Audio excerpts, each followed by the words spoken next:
For more physics-related videos, please subscribe. In this video, I will show you 5 steps to solve every projectile motion problem you'll ever encounter. I've rated the physics level in this video as easiest. Before we get started, here are some basic prerequisites you're going to need. You're going to need to know the quadratic equation. You'll need to know how to do basic algebra, so remember your order of operations. Please excuse my dear Aunt Sally. Parentheses, exponents, multiplication, division, addition and subtraction. And you'll need to know some basic trigonometry, mainly chief SOHCAHTOA. Sine equals opposite over hypotenuse, cosine equals adjacent over hypotenuse, tangent equals opposite over adjacent. You're not going to need to know every trig identity out there, just the basics. You'll also need to know some basics of vector operations, which I covered in a previous video. And you'll need to know the kinematics equations, which I covered in a previous video as well. These 3 equations are the only equations you're going to need. For conceptual purposes, it's also good to remember that the x velocity is constant, which is equivalent to saying the x acceleration is 0, and that the y acceleration is negative g, the acceleration due to gravity. It's negative assuming you take up to be the positive y direction. If you want, you can also remember 2 optional equations that sometimes come in handy when you have questions not involving time, but these equations are not necessary. They result from combining 2 of these 3 equations, so any problem can still be solved with these 3 green equations. And I cannot stress this enough, you do not need any more equations than this. If your professor is allowing you a cheat sheet, this is the absolute maximum number of equations you should be writing down. Realistically, you only need these 3 green equations. If you have more equations than this on your cheat sheet, you're just going to get confused because you're going to have too many equations and you're not going to know which ones apply to what situation. The fact is, these 3 green equations are enough to solve every single projectile motion problem you'll ever see. Now that we've covered our prerequisites, let's go over the 5 easy steps to solve every projectile motion problem. Step 1. Draw it. This will help you visualize the problem and allow you to get an idea of what the answer should look like, so that at the very end, you can see if your answer makes sense. Step 2. Write down what you know and what you don't know. Remember that for projectile motion problems, there are a total of 5 variables, but we only have 3 independent equations. This means that at least 2 of these variables have to be given to you in the problem, so you can have 3 equations and 3 unknowns. So identify which quantities here are given to you in the word problem. During this step, also ask yourself, is this a when question or a where question?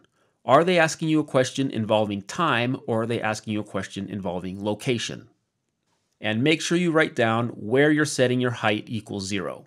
Is it at the ground? Is that at the top of the cliff? Most of the time, setting your height equals 0 to be on the ground is the most reasonable location. Step 3. What is being asked? It's good to write this down and circle it at the beginning of your problem so that when you're going through your calculations, you remember what your final goal is. At this stage, you should also ask yourself, does this problem involve one of the 3 special points? The initial point, the highest point, or the landing point. The initial point is when time equals 0. It's the time at which your projectile is released. The highest point is when your y velocity is equal to 0, because in the vertical motion, the projectile is turning around. The landing point is when y equals 0, assuming you've taken the ground to be a height equals 0. If you've taken a different location to be y equals 0, then the landing point is still one of these special points, but it won't correspond to y equals 0.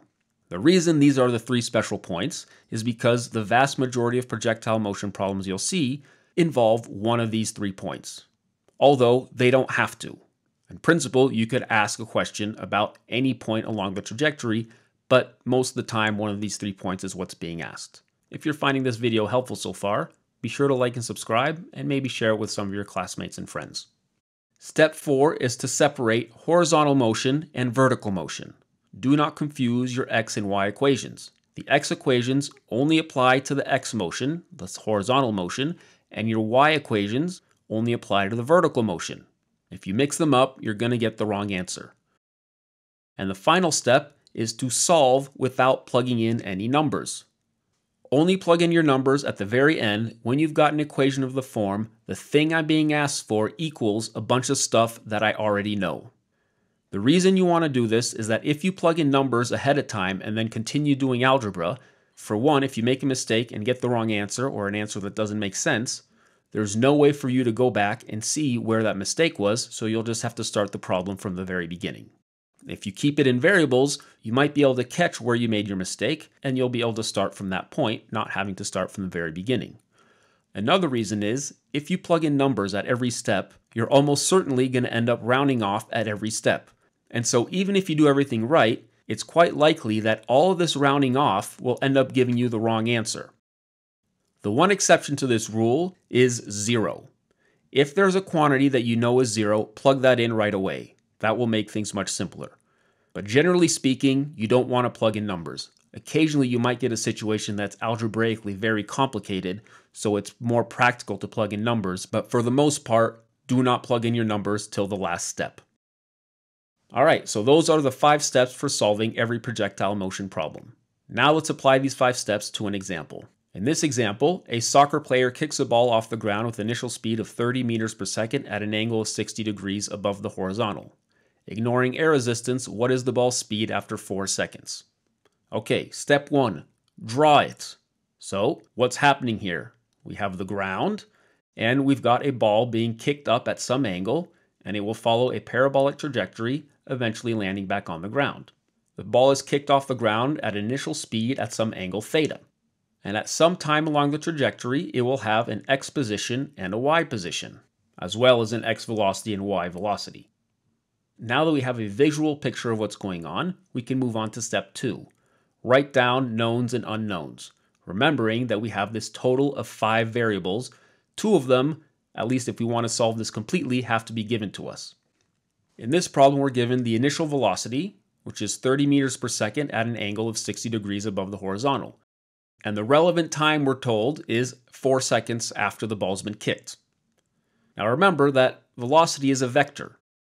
So your initial velocity will have an initial x velocity and an initial y velocity. Using our angle theta, we can see that the initial x velocity is v naught cosine theta and the initial y velocity is v naught sine theta. Remember that vx is constant, so the initial x velocity is the x velocity at all times. So there's no need to distinguish the x velocity from the initial x velocity. Now, is this a when or a where problem? We're given a time, 4 seconds. That means this is a when problem, which means we're not going to have to eliminate time. So we'll be able to plug in directly to our 3 kinematics equations, because they all 3 involve time. Next, we have to decide where our height is going to be 0. And for this problem, we're going to take the ground to be a height equals 0. Step 3, what is being asked? Are one of the special points involved in this question? As far as we know, for this case, no.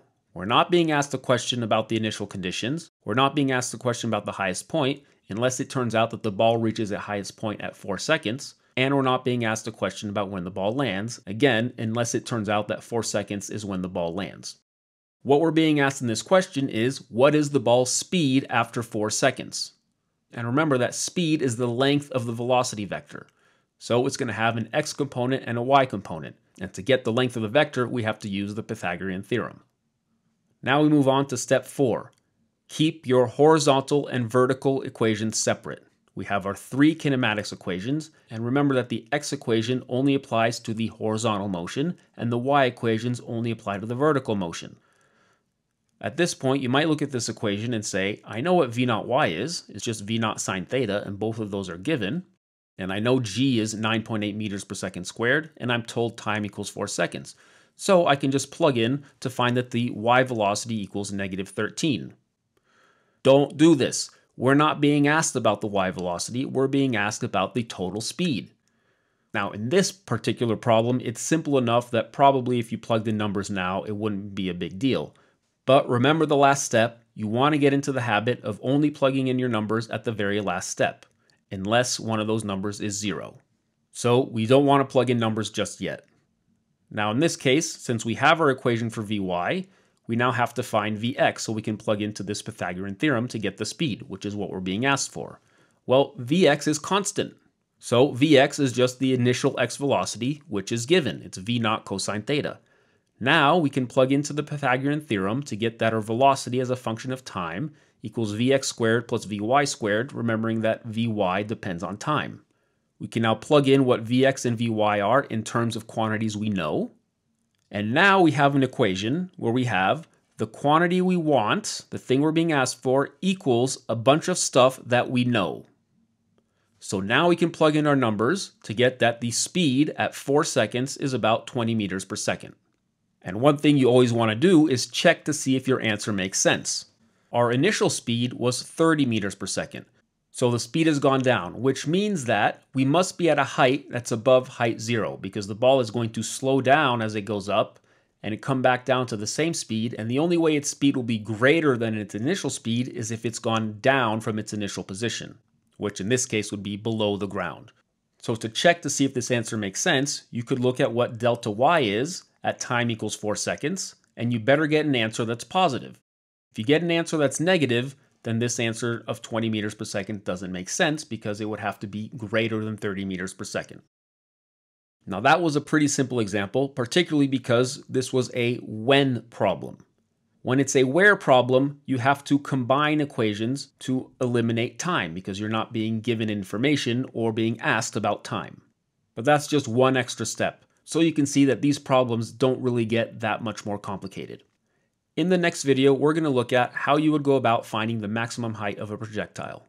So if you found this video helpful and would like some help finding the maximum height, be sure to like and subscribe and click the bell to be notified for the release of future videos. If you have any questions, leave them in the comments and I'll do my best to answer them. Thanks for watching, and I'll see you in the next one.